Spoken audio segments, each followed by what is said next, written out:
தயவு செஞ்சு வாயை திறக்காதீங்க நண்பர்களே. புதுசாக வீடு வாங்க போகிறீங்களா, வாயை திறக்காதீங்க. புதுசாக கார் வாங்க போகிறீங்களா, வாயை திறக்காதீங்க. கல்யாணம் பண்ண போகிறீங்களா, தயவு செஞ்சு வாயை திறக்காதீங்க. நீங்கள் செய்கிற வேலையில் உங்களுக்கு பதவி உயர்வு கிடைச்சிருக்கா, தயவு செஞ்சு வாயை திறக்காதீங்க.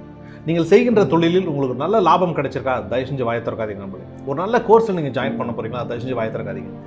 இங்கே 99% உங்களது இலக்குகள் தோல்வியடைவதற்கும் உங்களது திட்டங்கள் தோல்வியடைவதற்கும் மிக மிக முக்கியமான காரணம் என்ன தெரியுங்களா? தவறான மனிதர்களிடம் தவறான நேரத்தில் உங்களது திட்டங்களை பற்றி உங்களது இலக்குகளை பற்றி நீங்கள் சொல்கிறது தான்.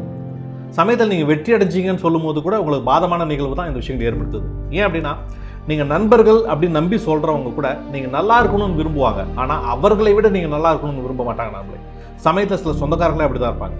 ஆனால் இந்த பிரபஞ்சம் உங்களுக்கு கொடுப்பதை அவர்களால் தடுக்கவே முடியாது நண்பர்களே. தயவு செஞ்சு புத்திசாலித்தனமாக இருங்க நண்பர்களே. மீன் தனது வாயை திறக்காதவரை மீனவனின் கொக்கியில் மாட்டவே மாட்டாது நண்பர்களே. உங்களுக்கு எனது வாழ்த்துக்கள். நான் உங்கள் அஜய்குமார் பெரியசாமி. மீண்டும் அடுத்த வீடியோவில் உங்களை சந்திக்கிறேன். சேனலை ஃபாலோ பண்ணிக்கோங்க. வாழ்த்துக்கள்.